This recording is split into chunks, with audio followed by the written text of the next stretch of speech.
जय हिंद, वंदे मातरम। स्वागत है आप सभी का आपके अपना यूट्यूब चैनल GCCPY पर। आज का यह video Bihar DElEd entrance, Bihar BEd entrance के लिए बेहद ही महत्वपूर्ण होने वाला है। इस वीडियो में जो है सामान्य ज्ञान के टोटल 50 प्रश्न लेकर के आए हैं, जो बहुत कम ही समय में कराएंगे, जो बहुत बार एग्जाम में पूछा गया है। बिहार डीएलएड एंट्रेंस 2022 हो या फिर 23 हो, यह क्वेश्चन जो है पूछा गया है। तो चलिए समय को नहीं गंवाते हुए क्वेश्चन की शुरुआत करते हैं। यह सेट नंबर फर्स्ट होगा। चलिए पहला क्वेश्चन कह रहा है कि समानता, स्वतंत्रता, बंधुत्व किस क्रांति का नारा था? ऑप्शन ए है फ्रांसीसी क्रांति, बी है अमेरिका क्रांति, रूसी क्रांति, इनमें से कोई नहीं। इसका जो राइट आंसर हो जाएगा समानता, स्वतंत्रता और बंधुत्व जो है वह फ्रांसीसी क्रांति का नारा था। ऑप्शन नंबर ए हो जाएगा इसका राइट आंसर, फ्रांसीसी क्रांति। चलिए आगे बढ़ते हैं। दूसरा क्वेश्चन क्या कह रहा है? दलितों से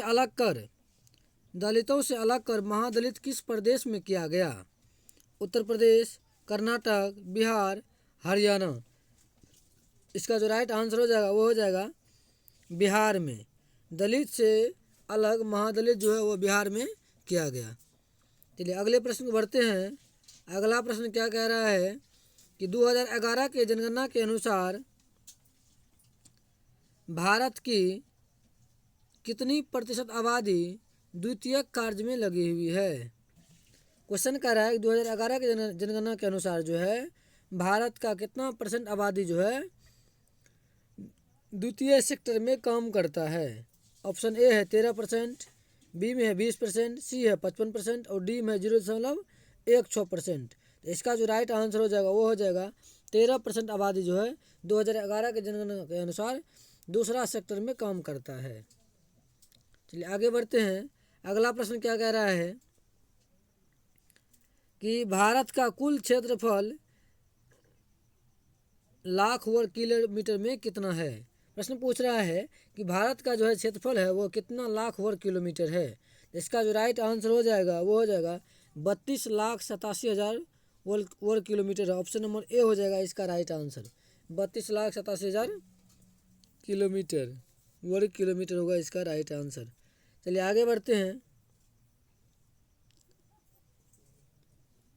यदि यहाँ से क्वेश्चन और पूछता है, यहाँ पूछा है कि भारत का कुल क्षेत्रफल, यदि यह पूछा जाए क्वेश्चन कि भारत का जो उत्तर से दक्षिण की लंबाई कितना है और पूरब से पश्चिम की लंबाई कितना है, यदि उत्तर से दक्षिण पूछे तो 3214 किलोमीटर, नॉर्थ से साउथ मतलब उत्तर से दक्षिण।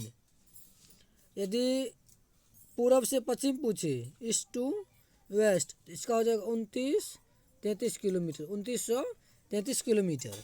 यह क्वेश्चन बहुत बार पूछा गया है, इसीलिए ध्यान में रखिएगा। आगे बढ़ते हैं। अगला क्वेश्चन है कि वर्नाक्युलर प्रेस एक्ट किस वायसराय के समय में पारित हुआ था? Lord Ripon, lord Irwin, lord Lytton और लॉर्ड कर्जन। यह जो है वर्नाक्युलर प्रेस एक्ट जो है यह लॉर्ड लिटन के समय में हुआ था। ऑप्शन नंबर बी हो जाएगा इसका राइट आंसर, लॉर्ड लिटन। याद रखिएगा यह ऑप्शन जो है ए बी सी थोड़ा गड़बड़ है, याद रखिएगा lord Lytton. Vernacular press act किस समय में? तो लॉर्ड लिटन के समय में आया था। आगे बढ़ते हैं। आगे कह रहा है कि मापनी क्या है? अनुपात है, कथन है, दूरी है, इनमें से कोई नहीं। तो मापनी एक प्रकार का अनुपात है। ऑप्शन नंबर ए हो जाएगा इसका राइट आंसर। मापते जो है कोई भी चीज़ को तो अनुपात में ही मापते हैं। मीटर, किलोमीटर, सेंटीमीटर सब अनुपातिक राशि है, इसलिए इसको अनुपात है। मापनी क्या है? तो अनुपात है। आगे बढ़ते हैं। अगला क्वेश्चन देखिए, जूट के उत्पादन में बिहार का कौन सा जिला अग्रणीय है? इसका राइट आंसर हो जाएगा पूर्णिया जिला। जूट उत्पादन में पूछे कौन सा जिला बिहार का? तो पूर्णिया जिला। बिहार में लगभग कितने क्षेत्र पर कृषि कार्य होता है? तो 60% पे। यदि यह क्वेश्चन पूछा जाए कि बिहार में लगभग कितने क्षेत्र पर कृषि कार्य होता है, तो 60% पे होता है कृषि कार्य। श्वेत क्रांति का संबंध किस क्षेत्र से है? तो वह दूध उत्पादन क्षेत्र से है। श्वेत क्रांति का संबंध किससे है? तो दूध उत्पादन से है। अगला क्वेश्चन है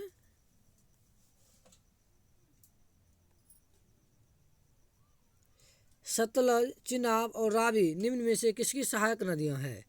सतलज, चिनाब और रावी जो वह सिंधु नदी की सहायक नदियां हैं। सतलज, चिनाब और रावी सिंधु नदी की सहायक नदियां हैं। अगला है कि भारत का प्रथम उर्वरक प्लांट कहाँ स्थापित किया गया था? वह सिंदरी में, सिंदरी पड़ता है झारखंड में, सबसे पहले वहीं स्थापित किया गया था। यह भी प्रश्न जो है बहुत बार पूछा गया है। आप लोग कमेंट करके जरूर बताइएगा।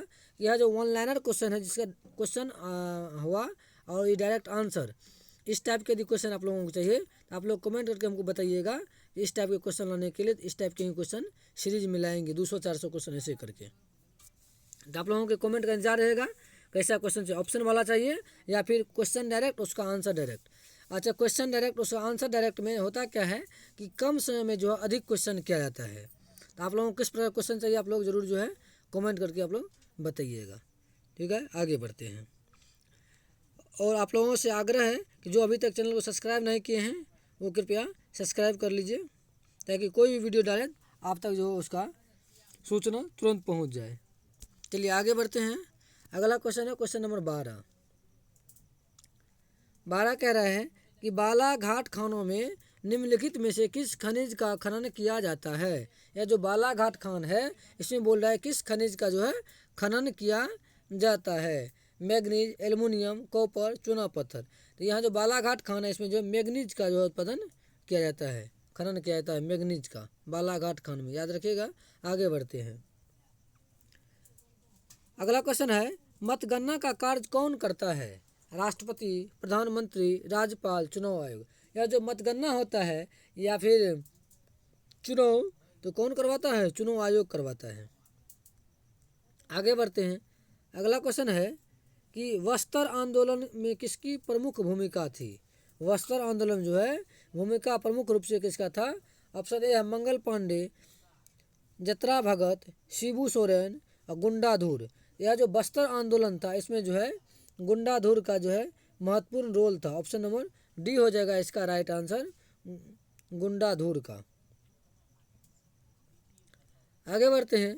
अगला प्रश्न है कि भारतीय संविधान में मौलिक कर्तव्य किस देश से लिया गया है? यह जो भारतीय संविधान में जो है मौलिक कर्तव्य जो है प्रत्येक आदमी का क्या कर्तव्य होना चाहिए, भारतीय नागरिक का क्या कर्तव्य होना चाहिए अपने देश के प्रति, वो कहाँ से लिया गया है? ऑस्ट्रेलिया से, रूस से, अमेरिका से, ब्रिटेन से। यदि यह क्वेश्चन पूछे कि टोटल कुल कितने मौलिक कर्तव्य है तो पहले 10 मौलिक कर्तव्य था, बाद में हो गया 11 मौलिक कर्तव्य। यदि यह पूछा जाए कि इस समय मौलिक कर्तव्य लागू किया गया उस समय कुल कितने मौलिक कर्तव्य थे तो उस समय में 10 था, बाद में बढ़ाकर कितना किया गया? 11 मौलिक कर्तव्य किया गया। वर्तमान में कितना मौलिक कर्तव्य है? तो 11 गो है। मौलिक अधिकार कितना है वर्तमान में? तो 6 है। मौलिक अधिकार पूछे तो कितना है? 6 है। पहले कितना था मौलिक अधिकार? पहले 7 था। एक मौलिक अधिकार जो है संपत्ति के अधिकार को अब जो उसको कानूनी अधिकार में दे दिया है स्थान, 300 के को में, अनुच्छेद 300 को में एक मौलिक अधिकार हट गया। अब टोटल कितना बचा है? तो 6 बचा है। आगे बढ़ते हैं। अच्छा सॉरी, इसका आंसर क्या होगा? भारतीय संविधान में मौलिक कर्तव्य किस देश संविधान से लिया गया है? तो भारतीय संविधान में जो है मौलिक कर्तव्य है वह रूस के संविधान से लिया गया है। कहाँ से लिया गया है? तो रूस के संविधान से लिया गया है। चलिए आगे बढ़ते हैं। अगला क्वेश्चन कह रहा है कि निम्नलिखित में से कौन उद्योग सार्वजनिक क्षेत्र के अंतर्गत आता है? कह रहा है जो निम्न में दिया गया है उद्योग है या कौन सा उद्योग है जो सार्वजनिक क्षेत्र के अंतर्गत आता है? पहला है जेके सीमेंट उद्योग। सार्वजनिक क्षेत्र कहने का मतलब है जो वह सरकार द्वारा संचालित हो, वह हुआ सार्वजनिक उद्योग क्षेत्र। जो किसी एक आदमी संचालित होगा वो सार्वजनिक नहीं कहलाएगा। जेके सीमेंट किसी एक आदमी का है, जेके सीमेंट ये नहीं होगा आंसर। रेमंड कृत्रिम वस्त्र उद्योग ये भी नहीं होगा, किसी एक आदमी का रेमंड के नाम चलता है। टाटा ये भी नहीं होगा, चूंकि टाटा किसी एक आदमी का। बोकारो लो इस्पात उद्योग, ऑप्शन नंबर सी हो जाएगा इसका राइट आंसर। आज़ादी के जस्ट बाद बोकारो लो इस्पात जो है यह लगाया गया था रूस की सहायता से। तो राइट आंसर यही हो जाएगा 16 नंबर का। कह रहा है कि निम्नलिखित में से कौन सा उद्योग जो है सार्वजनिक क्षेत्र के अंतर्गत आता है? तो होगा बोकारो लो इस्पात उद्योग, जिसमें सरकार का भी हस्तक्षेप रहता है। अगला देखते हैं। अगला क्वेश्चन क्या कह रहा है? प्रसिद्ध इतालवी क्रांतिकारी ग्यूसेप मेजनी का जन्म 1807 ईस्वी में हुआ था। मतलब पूछ रहा है कहाँ हुआ था? प्रसिद्ध जो इतालवी क्रांतिकारी थे जो मेजनी, उसका जन्म हुआ था 1807 ईस्वी में। ये भी क्वेश्चन पूछ सकता है कि मेजनी का जन्म कब हुआ, तो 1807 ईस्वी में इसका आंसर हो जाएगा।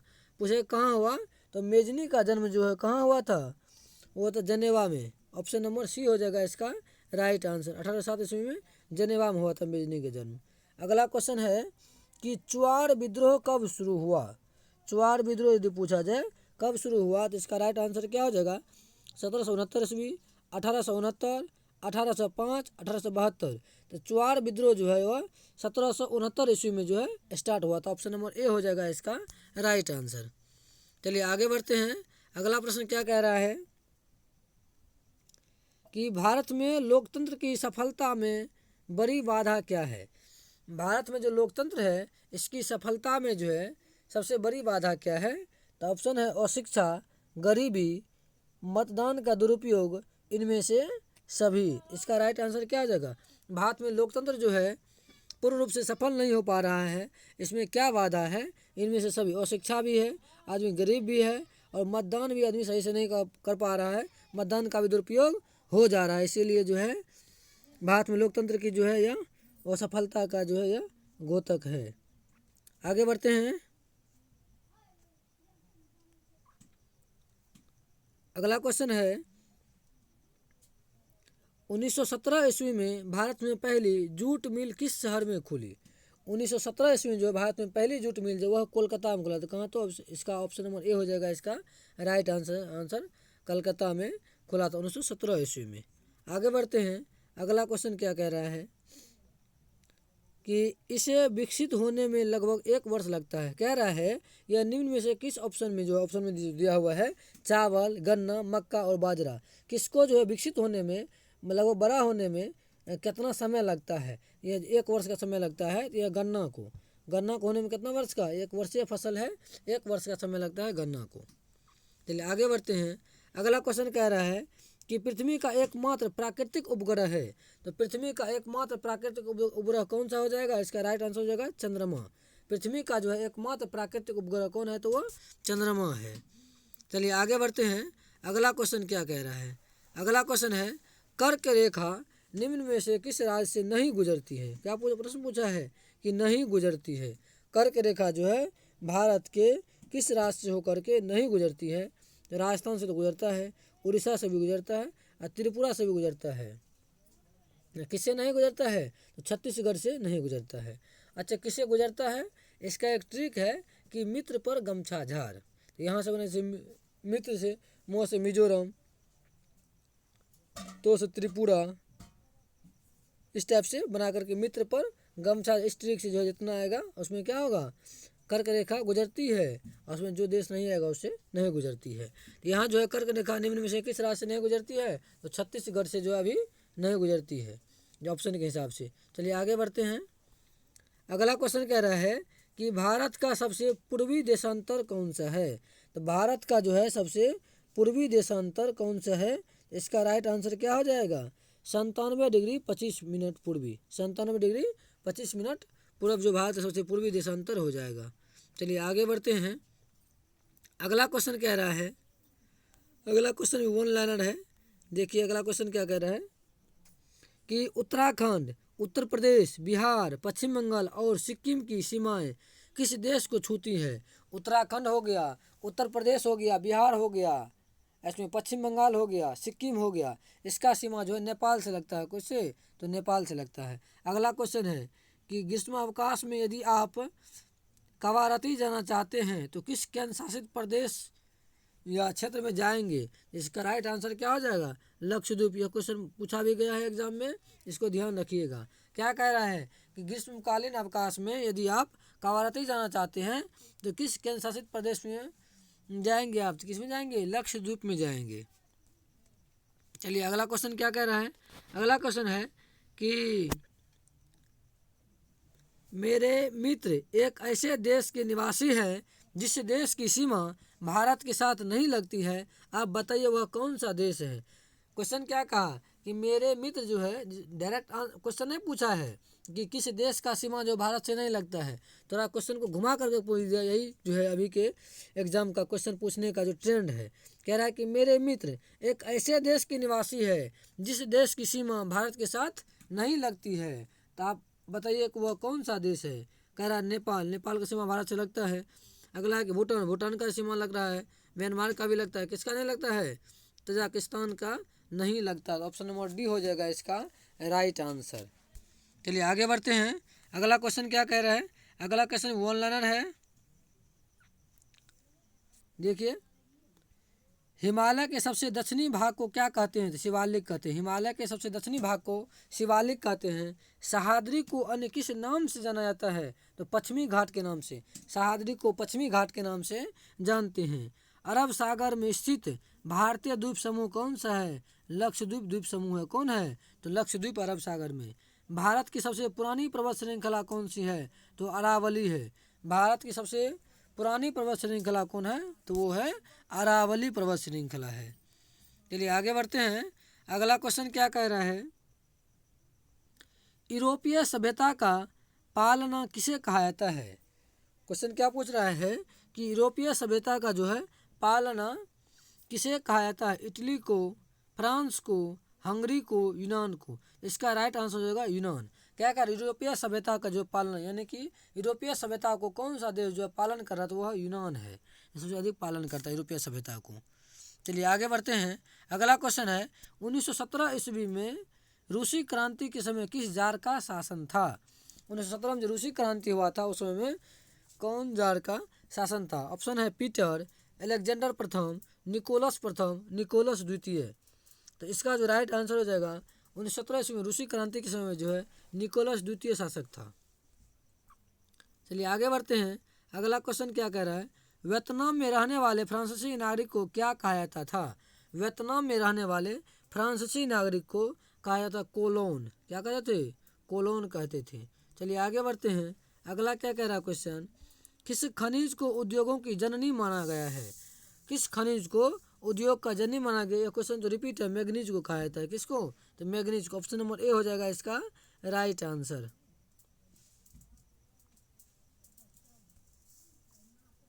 सॉरी, इसमें क्या कहा गया है कि किस खनिज को उद्योग की जननी कहा जाता है। अच्छा, इसमें लोहा हो जाएगा इसका राइट आंसर। लोहा को कहा जाता है उद्योग का जननी। उद्योगों का जननी किसको कहा जाता है, तो लोहा को कहा जाता है। उद्योगों का जननी कहा जाता है लोहा को। चलिए आगे बढ़ते हैं। अगला क्वेश्चन क्या कह रहा है कि गोंडवाना समूह के कोयले का निर्माण हुआ। गोंडवाना समूह में जो है कोयला का निर्माण हुआ था, बोल रहा है किस वर्ष हुआ था। इसका जो राइट आंसर हो जाएगा क्या हो जाएगा, 20 करोड़ वर्ष पूर्व है, 20 लाख वर्ष पूर्व है, 20,000 वर्ष पूर्व है, तो 20 करोड़ वर्ष पूर्व हो जाएगा। ऑप्शन नंबर ए हो जाएगा इसका राइट आंसर। चलिए आगे बढ़ते हैं। अगला क्वेश्चन क्या कह रहा है कि भारत में किस प्रकार की कृषि की प्रधानता है। जीवन निर्वाहन कृषि, विस्तृत कृषि, व्यापारिक कृषि, बागवानी कृषि। इसका जो राइट आंसर हो जाएगा वो हो जाएगा जीवन निर्वाहन कृषि। भारत में किस प्रकार की कृषि की प्रधानता है, जीवन निर्वाहन कृषि। यानी कि यहाँ के आदमी जो है, अधिकांश आदमी जो है वो कृषि पर ही निर्भर अपना जीवन यापन करते हैं। इसीलिए जो भारत में किस प्रकार की कृषि है, तो जीवन निर्वाहन कृषि है। चलिए आगे बढ़ते हैं। इनमें सत्ता की साझेदारी का एक सही लाभ क्या है। सत्ता की साझेदारी का सही लाभ क्या है। और स्थिरता एवं आंतरिक कलह में बढ़ोतरी, मतभेदों में वृद्धि, समुदायों के मध्य टकराव में कमी, निर्णय लेने की प्रक्रिया में अनावश्यक विलंब। क्या कह रहा है कि इनमें सत्ता की साझेदारी का एक सही लाभ क्या है। सत्ता की साझेदारी का सही लाभ क्या है। इसका राइट आंसर क्या हो जाएगा, समुदायों के मध्य टकराव में जो कमी आता है इसी को कहते हैं सत्ता में साझेदारी। चलिए आगे बढ़ते हैं। आगे कह रहा है क्वेश्चन क्या कह रहा है, नगर निगम। क्वेश्चन है कि नगर निगम के प्रमुख प्रशासक को कहा जाता है। नगर निगम के प्रमुख प्रशासक को क्या कहा जाता है, आयुक्त कहते हैं, अध्यक्ष कहते हैं कि नगर प्रधान कहते हैं। या चौथा ऑप्शन क्या है, नगर आयुक्त। इसका जो राइट आंसर हो जाएगा ना, हो जाएगा नगर आयुक्त। अगला है कि जीवन की भौतिक गुणवत्ता का सूचक है। जीवन की भौतिक गुणवत्ता का क्या सूचक है। जीवन प्रत्याशा, शिशु मृत्यु दर, मौलिक साक्षरता, इनमें सभी। इसका राइट आंसर हो जाएगा जीवन की भौतिक गुणवत्ता का सूचक यही है कि जीवन प्रत्याशा, शिशु मृत्यु दर, मौलिक साक्षरता, इनमें से सभी। इसका राइट आंसर हो जाएगा ऑप्शन नंबर डी। इसमें सभी को देखा जाता है। चलिए आगे बढ़ते हैं। अगला क्वेश्चन कह रहा है कि मुद्रा के प्रमुख कार्य है। मुद्रा का प्रमुख कार्य क्या है? विनिमय का माध्यम है, मूल्य का मापक है, मूल्य का संचय, इनमें से सभी। तो राइट आंसर जो होगा इनमें से सभी। विनिमय का माध्यम भी है, जो आदान प्रदान करते हैं एक आदमी दूसरे आदमी से मुद्रा के माध्यम से। मूल्य का यह मापक भी है, मापता भी है, मूल्य का संचयन भी करता है, और इनमें से सभी इसका राइट आंसर हो जाएगा। चलिए आगे बढ़ते हैं। अगला क्वेश्चन क्या कह रहा है? मेजनी का संबंध किस संगठन से है? मेजनी का संबंध किस संगठन से था? तो मेजनी का संबंध किससे था? आप लोग याद भी होगा, 9th में पढ़े होंगे, कार्बोनरी दल से। ऑप्शन नंबर बी हो जाएगा इसका राइट आंसर। चलिए आगे बढ़ते हैं। अगला क्वेश्चन है कि रूस में जार का अर्थ क्या होता है? पीने का बर्तन, पानी रखने का मिट्टी का पात्र, रूस का सामंत, रूस का सम्राट। तो जार का अर्थ होता है रूस में रूस का सम्राट। ऑप्शन नंबर डी हो जाएगा इसका राइट आंसर। चलिए आगे बढ़ते हैं। अगला क्वेश्चन क्या कह रहा है? हुआ आंदोलन किस प्रकृति का था? क्रांतिकारी आंदोलन था, धार्मिक आंदोलन था, स्वादवादी समर्थक आंदोलन था, क्रांतिकारी धार्मिक था। हुआ आंदोलन जो है यह कैसा आंदोलन था? यह था क्रांतिकारी धार्मिक आंदोलन था। ऑप्शन नंबर डी हो जाएगा इसका राइट आंसर। आगे बढ़ते हैं। अगला क्वेश्चन क्या कह रहा है कि भारत में खिलाफत आंदोलन शुरू हुआ। भारत में जो है खिलाफत आंदोलन जो है वो कब शुरू हुआ था? क्वेश्चन यह पूछ रहा है कि भारत में खिलाफत आंदोलन कब शुरू? 1920 में, 1924 में, 1922 में, 1926 में। तो 1920 में जो है खिलाफत आंदोलन जो है शुरू हुआ था 1920 ईस्वी में, ग्वालियर टैंक मैदान से। आगे बढ़ते हैं। 1917 ईस्वी में मेंत में पहला जूट किस शहर में स्थापित हुआ? कोलकाता, मुंबई, दिल्ली, पटना। कहाँ हुआ था? तो कोलकाता में हुआ था। 45 का ऑप्शन नंबर ए हो जाएगा इसका राइट आंसर। चलिए आगे बढ़ते हैं। अगला कह रहा है पूंजीपति वर्ग के द्वारा किस वर्ग का शोषण हुआ? श्रमिक वर्ग, कृषक वर्ग, मध्यम वर्ग, सभी। तो सभी का हो जाएगा ऑप्शन नंबर डी हो जाएगा इसका राइट आंसर। चलिए आगे बढ़ते हैं। अगला क्वेश्चन क्या कह रहा है? प्राचीन काल में किस स्थल मार्ग से एशिया और यूरोप का व्यापार होता था? प्राचीन काल में जो है कह रहा है किस स्थल मार्ग से एशिया और यूरोप का व्यापार हुआ करता था? तो इसका राइट आंसर हो जाएगा रेशम मार्ग से। क्या होगा इसका आंसर? तो रेशम मार्ग से हुआ करता था। चलिए आगे बढ़ते हैं। अगला क्वेश्चन क्या कर रहा है? गुटेनबर्ग ने सर्वप्रथम पुस्तक की छपाई की। प्रश्न पूछ रहा है गुटेनबर्ग ने सर्वप्रथम किस प्रकार की पुस्तक की छपाई की? कुरान, हदीस, गीता, बाइबल। तो इसका जो राइट आंसर हो जाएगा, सबसे पहले क्या छापा था वो? बाइबल। गुटेनबर्ग में तो कौन सी बाइबल। चलिए आगे बढ़ते हैं। अगला क्वेश्चन क्या होगा? राष्ट्रपिता के नाम से किसे जाना जाता है? राष्ट्रपिता के नाम से कह रहा है कि किसे जाना जाता है? राष्ट्रपिता के नाम से किसको? तो महात्मा गांधी को जानते हैं। चलिए अगला क्वेश्चन देखते हैं। अगला क्वेश्चन क्या कर रहा है? कौन सा सामाजिक वर्ग जो है बुद्धिजीवी वर्ग के रूप में उभर कर सामने आया? उद्योगपति वर्ग, श्रमिक वर्ग, पूंजीपति वर्ग, मध्यम वर्ग। इसका राइट आंसर क्या हो जाएगा? मध्यम वर्ग जो है बुद्धिजीवी के रूप में जो उभर कर सामने आया। चलिए आगे बढ़ते हैं। अगला क्वेश्चन क्या कह रहा है? अगला क्वेश्चन है जब हम लैंगिक विभाजन की बात करते हैं तो हमारा अभिप्राय होता है। जब हम लैंगिक विभाजन की बात करते हैं, कौन स्त्रीलिंग है कौन पुल्लिंग है, इस बीच में क्या आता है? स्त्री और पुरुष के बीच भेद का अंतर होता है। समाज द्वारा स्त्री और पुरुष को दी गई असमानता एक भूमिका होती है। बालक और बालिकाओं की संख्या का अनुपात होता है। लोकतंत्र व्यवस्था में महिलाओं को मतदान का अधिकार न मिला, ये होता है। इसका हो जाएगा ऑप्शन नंबर बी। जब हम लैंगिक विभाजन की बात करते हैं तो यहाँ लड़का और लड़की से नहीं, लड़का और लड़की के प्रति एक जो सामाजिक धारणाएं, जो सामाजिक सोच है, उस पर यह निर्भर करता है। और जो असमानताएं हैं कि लड़का ये काम कर सकता है, लड़की ये नहीं कर सकता है, लड़की ये कर सकती है तो लड़का ये नहीं कर सकता, यह जो असमानताएं हैं लैंगिक विभाजन से ये तात्पर्य होता है। समाज द्वारा स्त्री और पुरुषों को दी गई असमानताएं हमारे जो समाज में है कि बहू बेटी घर में रहेगी, बाहर नहीं निकलेगी, वो कहीं बाहर पढ़ेगी लिखनी, ये जो असमानता है ये होता है लैंगिक विभाजन की बात। इसका हो जाएगा ऑप्शन नंबर बी इसका राइट आंसर। तो आज के वीडियो में टोटल जो है कुल 51 प्रश्न था। आज का यह वीडियो आप लोगों को कैसा लगा कमेंट करके ज़रूर बताइएगा। आगे जो है किस टॉपिक पर आप लोगों को वीडियो चाहिए आप लोग कमेंट कीजिएगा तो बना देंगे। थैंक यू, जय हिंद।